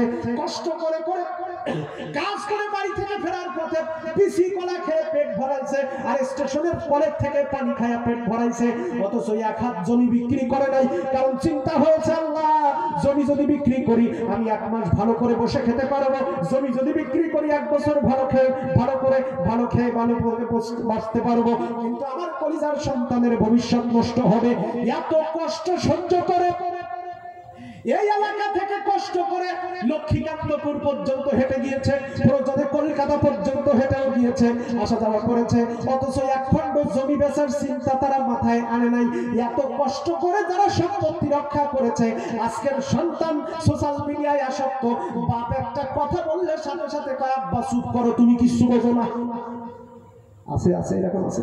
চাকরি নাই রে বুড়ো বাবার, বসে বসে খাচ্ছে খাবার, ইনকাম নাই রে বুড়ো বাবার, বসে বসে খাচ্ছে খাবার, তাই বলে অপমান তাকে করো না। ভালো করে দেখো ভেবে, তুমি একদিন বুড়ো হবে। ওরে ভালো করে দেখো ভেবে, তুমি একদিন বুড়ো হবে। তোমার ছেলে তোমায় সম্মান করবে না, তোমার ছেলে তোমায় সম্মান করবে না। ও ছেলেরা, বাবার মনে কষ্ট দিও না। ও ছেলেরা, বাপের মনে কষ্ট দিও না। মায়ের মনে কষ্ট দেওয়া যাবে না, কারণ একটা সন্তানকে মুখের মধ্যে ধারণ করার জন্য, পেটের ভিতরে ধারণ করার জন্য মেডিকেল সায়েন্স বলতেছে, একটা সন্তান তার জন্মের আগের দিন পর্যন্ত তার মায়ের কলিজার ভিতরে লাথি মারে মিনিমাম 4,500 বার। আল্লাহু আকবার। সেই বাবা, সেই মা আজকে বৃদ্ধ মানুষ, সন্ধ্যাবেলায় বলেছে বাবা কিছু খেতে পারি না, অ্যাসিডিটি, গাল জ্বালায়, বমি আসে, একটু পান নিয়ে আইসো। বাপ ডাক দিয়ে কয় আমার জন্য গ্যাসের 2টা বড়ি আনিস। ছেলে বাড়ির জন্য জুস এনেছে, খাবার এনেছে, ভাজা এনেছে, ফাস্টফুড এনেছে, সব আনতে পারে। বাবার 2টা গ্যাসের ট্যাবলেট আর মায়ের জন্য 2 টাকার পান সুপারি আনতে পারে না। এমন দুর্ভাগ্যজনক সন্তান এই সমাজে অনেক আছে। আজকে সেই দিকে গেলে আলোচনাটা আরো লম্বা হয়ে যাবে, এই জন্য আমি ধারাবাহিক সেই কথায় যাব না। মুসলমান, জাহান্নামের 3 নম্বর কারণ হলো وَكُنَّا نَخُوضُ مَعَ الْخَائِضِينَ।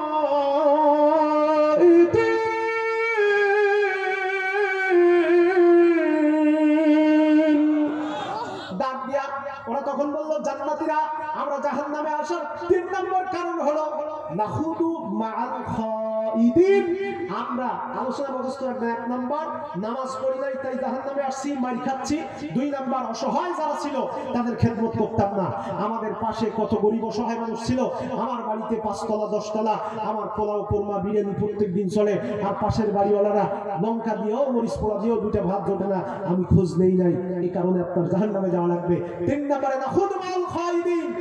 আমরা 24 ঘন্টা মানুষের অসাক্ষাতে ষড়যন্ত্র করতাম, যারা ষড়যন্ত্র করত দেখেও না দেখার ভান করতাম অথবা তাদের সাথে সঙ্গ দিতাম। এবার আপনি হিসাব করেন, আপনি মুসলমান চায়ের দোকানে বসেছেন, চায়ের কাপে টান দিয়েছেন, দিয়েই পাশের বাড়ির আক্কাজের ছেলে আর মেয়ে কি করলো তাই 3 বার না বললে আপনার চা হজম হয় না, মশান মারে না। এই কাজগুলো কেন করেন? মহিলারা সবচাইতে বেশি এই ঝামেলার মধ্যে আছে। মায়েদের উদ্দেশ্যে বলি, বোনেদের উদ্দেশ্যে বলি, আপনারা পরচর্চা, পরনিন্দা, গীবত, শিকায়েত থেকে দূরে থাকবেন, মাথার ব্যায়াম ভালো হবে, শান্তিতে থাকতে পারবেন। কিন্তু যতক্ষণ পর্যন্ত শুধু মহিলারা না, পুরুষ নারী সবাই মিলে অপরের ভালো দেখেই শান্তিত হয়, এই কারণটাই, এই রোগ থেকে যতক্ষণ একটা মানুষ মুক্ত না হবে ততক্ষণ পর্যন্ত দুনিয়া সে শান্তি পাবে না। চ্যালেঞ্জ, আপনি কাউকে হিংসা করবেন না, দেখবেন আপনার মতো সাদা মনের মানুষ আর কাউকে আপনি দেখবেন না। সুতরাং মানুষের ভিতরে, নিজেদের ভিতরে সমন্বয়তা রক্ষা করতে হবে। 4 নাম্বার, وَكُنَّا نُكَذِّبُ بِيَوْمِ الدِّينِ।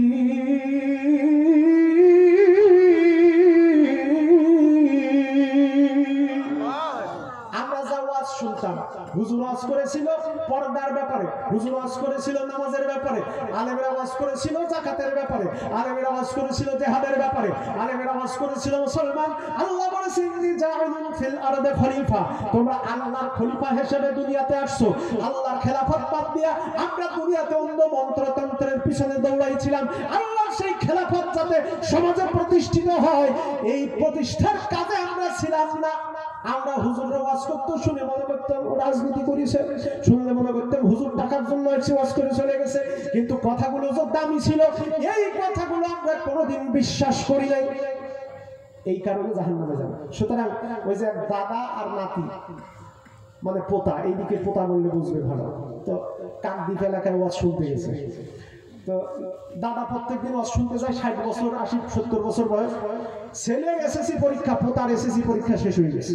বলতেছে দাদা আমি তো কোনোদিন মাহফিলে যেতে পারিনি, পরীক্ষা হয়েছে, আজকে তো পরীক্ষা শেষ হয়ে গেল, চল তোর সাথে আমি জলসা শুনতে যাবো। ঠিক আছে চল। দাদা আর পোতা একসাথে ওয়াজ শুনতে গেছে। এখন এই মাঠে আসার আগে মনে করেন মাঝখানে একটা খাল আছে, ছোটখাটো নদী টাইপের, খাল টাইপের, এলাকার গ্রামীণ খাল। তো ওই সন্ধ্যাবেলায় কাদা পার হয়ে ওরা মাহফিল শুনতে আসছে। হুজুর ওয়াজ করে কায়দা মতো যে সতর আলগা করা যাবে না, করলেই কবিরা গুনাহ হবে, আল্লাহ ক্ষমা করবে না, তারপরে কবরে মারবে, কাটবে, ধরবে, অনেক কিছু। এই ওয়াজ যখন করেছে তখন এই পোতা ইয়ং মানুষ তো মনে মনে বলতেছে আল্লাহ হাঁটুর উপরে কাপড় তুললে আল্লাহ এরকম পানিশমেন্ট দেবে, তা তো জানতাম না। ছোটবেলায় ফুটবল খেলতে গিয়ে বল যতবার ভাঙতে গেছে ততবার লুঙ্গি মাথায় বিনতে আমি ঝামাই পড়েছি। ও চিন্তা ভাবনা করতেছে আর জীবনেও আমি হাঁটুর উপরে কাপড় তুলবো না। এই চিন্তা ভাবনা করে ওয়াজ মাথায় বেঁধে গিয়ে দাদা পোতা একসাথে বাড়ি যাচ্ছে। লাইট মারতে মারতে যেই রাত 1টা বাজে, নদীর কিনারে, কি বলে ওই যে খালের কিনারে গিয়ে লাইট মারার সাথে সাথে দেখা গেল পুরো খালের এপাশ থেকে ওপাশ একেবারে টইটুম্বুর পানিতে ভরপুর। দাদা পানি দেখে বলতেছে পোতা বলতেছে কে রে? দাদা চিনলেই ওকে, এখন লাইট বন্ধ করেছে। দাদা কি করবি? কি করবি বোঝো না, চল নদী পাড়ি দেবো। এবার খাল পাড়ি দিয়েছে, দাদা আর পোতা 2 হাত 2জনে ধরে ওপাশে গেছে। যাওয়ার পরে পোতা রাগ ঢাক না করে কৌতূহল বশত লাইট বেরিয়েছে। এখন লাইট মারার পরে যা দেখেছে সেটা তো হিসাব পরের হিসাব। লাইট মারার পরে পোতার চোখ এত বড় বড়, আর খালি বিশ্বাস চাইতেছে, বলতে কি রে তোর কি সমস্যা হলো রে? কয় দাদা আমার দুঃখ। তোর আবার কিসের দুঃখ? কয় তুই আমার সাথে লম্বা অনেকটা, ঠিক আছে, কিন্তু তোর মাজা ভাঙার পরে তো এখন দুজন সাইজে সমান, তুই এক সাইজের মাল, দুজনেই তো নদী পার হলাম, তা আমার কাপড় ভিজে হুজুরের ওয়াজ শুনে আমি আমার হাঁটুর উপরে সতর আলগা করবো না এই চিন্তা করে আমি একেবারে পাইকারি ঘরে পার হলাম। আমার কাপড় হাঁটু ভিজতে ভিজতে একেবারে বর্ডারের ক্রস করার কাছাকাছি, আর তোর একটা সুতো ভিজলো না, কারণটা কি? এই দুঃখে আমি বাঁচি না। তুই কি হুজুরের ওয়াজ শুনিসনি? দাদা বলতেছে তোর সাইডে আমার বেশি দুঃখ। সে আবার কিরকম? তুই তো হুজুরের ওয়াজ আজকে শুনতে আছিস, আর এই এক খাল পার হয়ে আমি 60 বছর এই খাল পার হয়ে ওয়াজ শুনতে গেলাম, কোনোদিন হুজুরের ওয়াজ খালের ওপর দিয়ে পড়ালাম না, আর তুই পয়লা দিনে খাল পার করলি। বলেন, এইরকম ওয়াজ শুনলে ওয়াজেরও আয়োজন হবে, লাইটিংও হবে, সব হবে, বক্তা আলোচনা করেও যাবে, কিন্তু আসল ফলাফলের বেলায় যদি জিরো হয়, হতাশার শেষ থাকবে। জোরে বলেন থাকবে? ভাই বাড়িতে গিয়ে স্ত্রীকে বলবেন, বেবি আগে যা করছো করছো, আল্লাহর রাস্তে এবার থেকে পর্দা ফরজ পর্দাটা ট্রেনিং দাও, কিভাবে পর্দা করলে হয়। আবার স্বামী নামাজ না পড়লে স্ত্রী যারা আছেন তারা বলবেন, আমি বেনামাজি সময় ইনকাম খেতে চাই না। এভাবে স্বামী স্ত্রী করেন না, নিজেদের ভিতরে কম্বিনেশন তৈরি করেন। আপনার ছেলে মেয়েকে মানুষ বানানোর জন্য আর হুজুরের হাতে পায়ে ধরা লাগবে না। আপনি আর আপনার স্ত্রী যখনই ইসলামের গণ্ডির মধ্যে আসবেন, আপনাদের থেকে যারা পয়দা হবে তারা সবাই হালাল জাদাই হবে, তারা আল্লাহর ওলিদের উত্তরসূরি হবে। কিন্তু স্বামী স্ত্রীর ভিতরে সম্পর্কটা আকুণ্ঠ। এই স্বামী যদি এই বলে তো এই বলে হাত তোলে তো ও লাঠি তোলে, এরকম আছে না?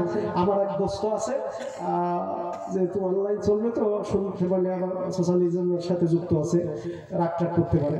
তো বিয়ে করার পর, আমি তখন বিয়ে করে নেবো অনেক আগের 5-6 বছর আগের কথা, তো বলতেছে, দোস্ত তুই তো আরবি টারবি মোটামুটি ভালো জানিস, তাই আমার একটু আরবিতে কথা বলা শিখাই দিত, আমার তো ভাবি। তা আমি বললাম, তোরা তো ঠিক মতো নামাজই পড়িস নি, তো দু চারটে সূরা শিখতে চাইলে না হয় শিখাই দিতাম, তা আরবিতে কথা বলা শিখাই কি উপকারটা হবে বলতো? কাহিনী একটা আছে। বলছি, না বললে তো হবে না, দোস্ত মানুষ, আমার কাছে তোর কি বলে এগুলো গোপন করার দরকার কি? কয়, দোস্ত তুই তো জানিস তোর ভাবিরে বিয়ে করছি পরিবারের অমতে, প্রেম করি। এখন এই প্রেমের ভূত যখন খেপে যায়, কলকাতার চ্যানেল উড়াই দেয়, ঝগড়া যখন আমার সাথে কোনো কারণে শুরু হয়, আমার 14 গোষ্ঠী তুলে গাড়ি দেয়। তো ওর সাথে আরবিতে কথা বলা শেখার দরকার কি? শোন, কারণ একটা আছে।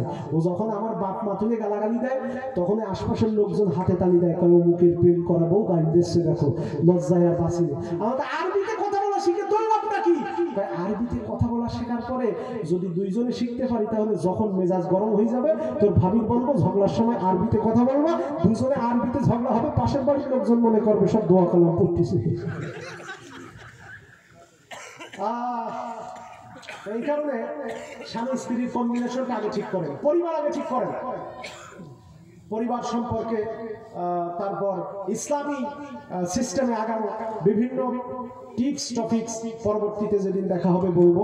আল্লাহ পাক সকলকে তৌফিক দান করুন। শুধু এইটুকু বলবো, স্বামী স্ত্রীর ভিতরে সম্পর্ক ভালো রাখেন। স্ত্রী স্বামীর কাজগুলিকে স্বীকৃতি দিন, স্বামী স্ত্রীর কাজগুলিকে স্বীকৃতি দিন।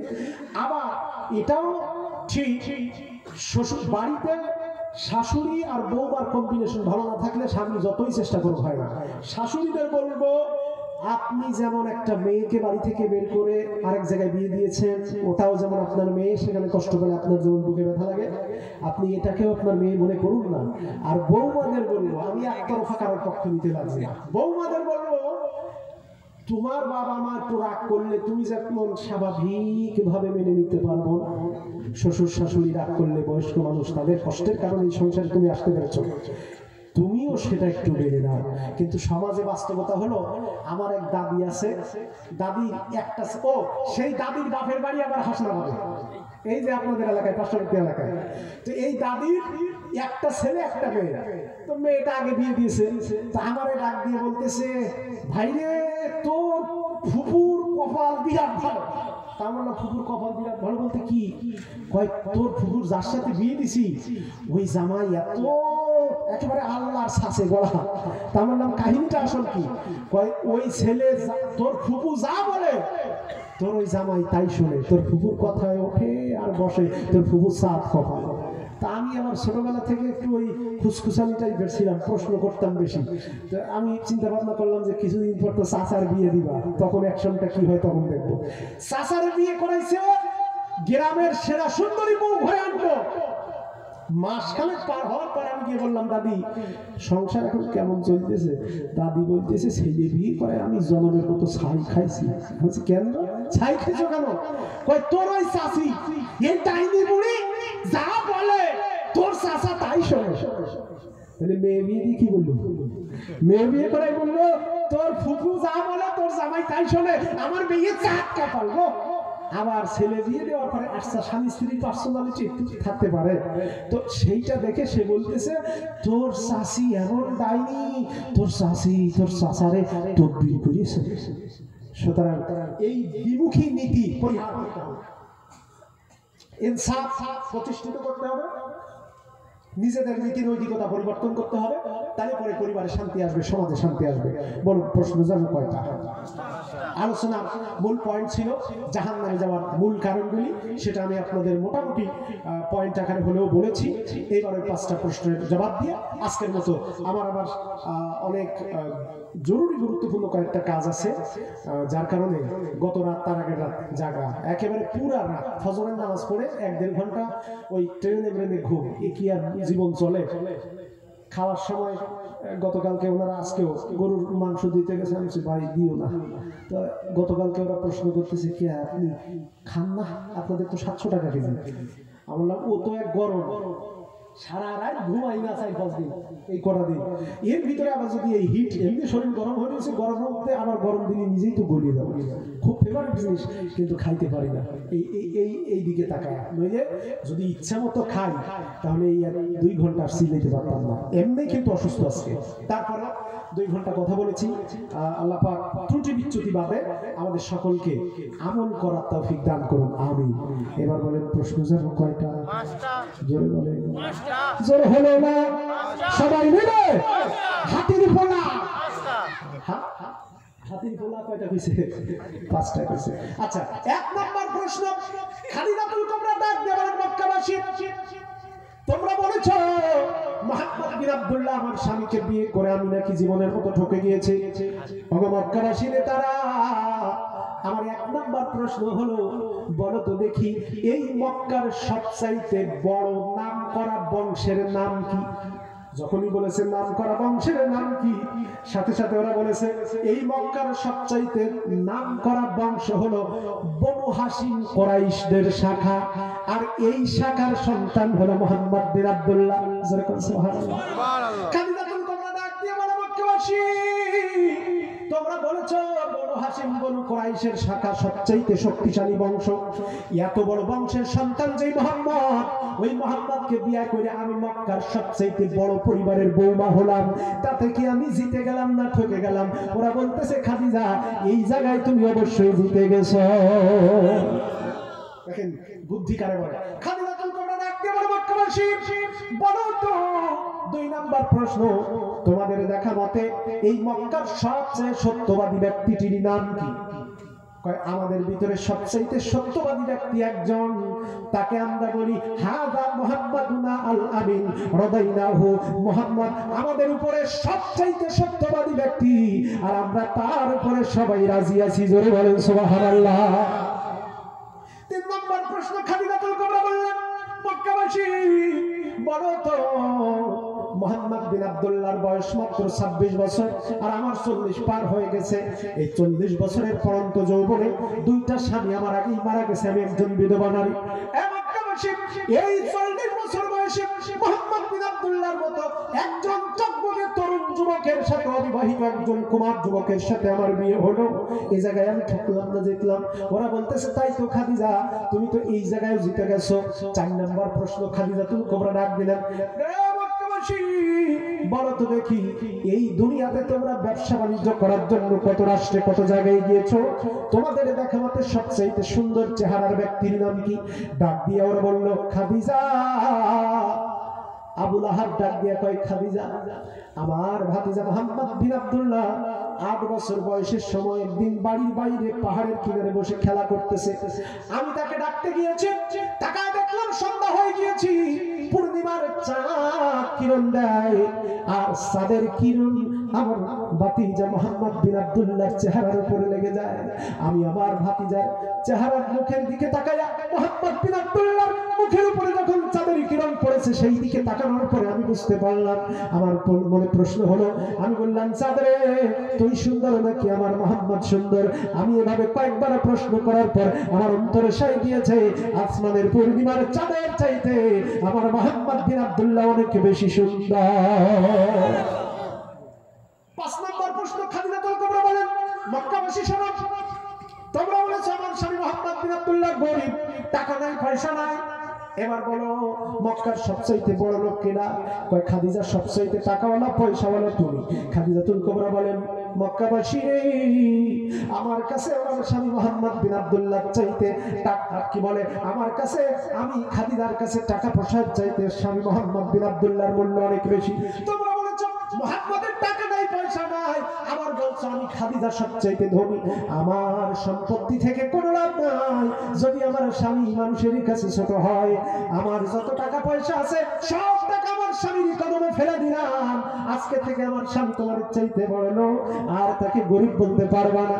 আমার নবীজিকে এবার ডাক দিয়ে আম্মাজান খাদিজাতুল কুবরা বললেন, এই সম্পত্তি সব আপনার, আপনি মক্কার সবচাইতে ধনী মানুষ। নবীজি জিহ্বা কামড় দিলেন, সমস্ত টাকা পয়সা পরবর্তীতে গরিবের উন্নয়নে খরচ করেছেন, নিজে খরচ করেন নাই। খাদিজাতুল কুবরা ডাক দিয়ে বললেন, মক্কাবাসী বলো এই 5টা প্রশ্নের উত্তর সব এখন আমার পক্ষে। এবার তোমরা বলো আমি মোহাম্মদ বিন আব্দুল্লাহর বিয়ে করে ঠিক করলাম না ভুল করলাম, জিতে গেলাম না ঠকে গেলাম? ওরা ডাক দিয়ে কয়, খাদিজা আমরা এইরকম চিন্তা তো করি নাই, অবশ্যই মোহাম্মদ বিন আব্দুল্লাহর বিয়ে করে তোমাদের জীবনটা, তোমার জীবনটা ধন্য হয়ে গেছে। জিকির লা ইলাহা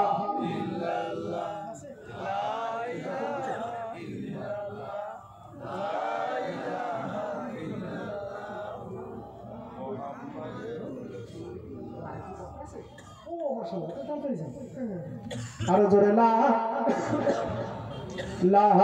ইলাহা। ঠিক আছে, ও গাড়ি রেডি আছে না? আচ্ছা, লা ইলাহা ইল্লাল্লাহ, লা ইলাহা।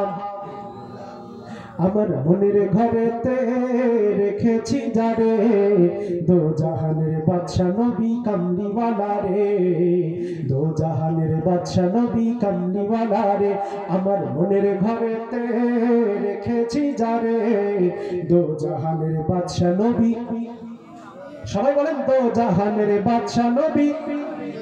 আমার মনের ঘরেতে রেখেছি যারে, দো জাহানের বাদশা নবী কামলিওয়ালা রে।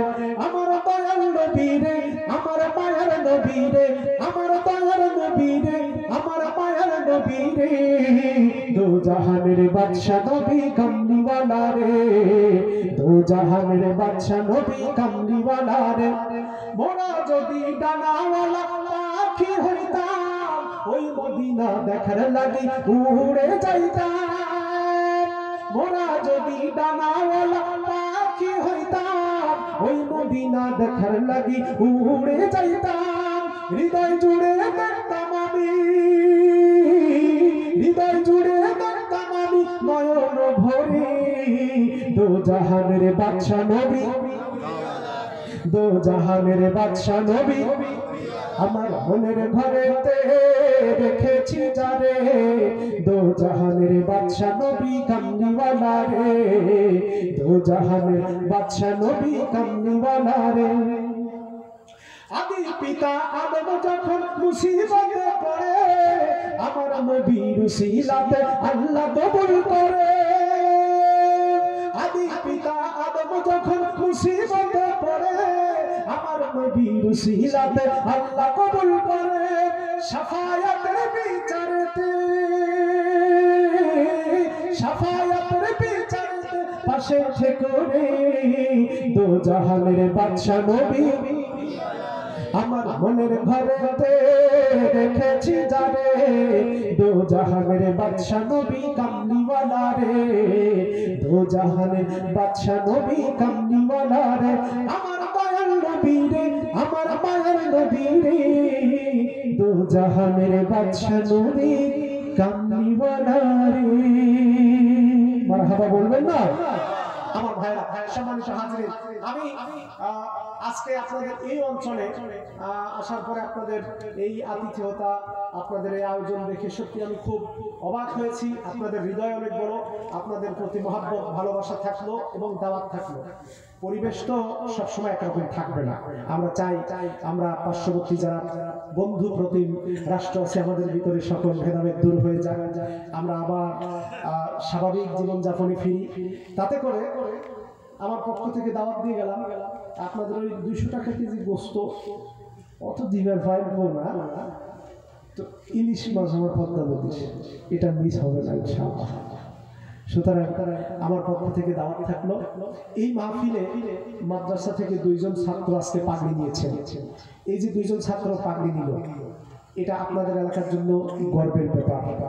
এটা গর্ব শুধু না, কোরআনের হাফেজরা যখন কোরআন তেলাওয়াত করে, ওই কোরআনের হাফেজদের তেলাওয়াতের বরকতে আশপাশের কবরগুলির আযাব আল্লাহ মাফ করে দেয়। জোরে বলে আল্লাহর প্রিয় বান্দারা এখান থেকে কোরআনের শিক্ষা নিয়ে বাইরে খেদমতে চলে যাক।